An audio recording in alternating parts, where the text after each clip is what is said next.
The 2021 Yukon general election was held on April 12, 2021 to return members of the 35th Yukon Legislative Assembly. Until recently, there was no fixed election date law in Yukon, so the maximum length that the legislature may sit is determined by Section 4 of the Canadian Charter of Rights and Freedoms. No legislative assembly shall continue for longer than 5 years from the date fixed for the return of the writs at a general election of its members. During the 2016 election, the Yukon Liberal Party included a commitment in their platform to introduce fixed election dates in the territory. In October 2020, the government introduced legislation to amend the Elections Act and create fixed elections dates. The legislation passed in December 2020 but will not be in effect until after the 2021 election.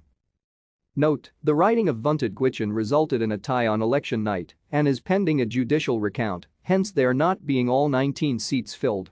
In Porter Creek North, campaign issues have included upgrades to the Alaska Highway and lack of consultations.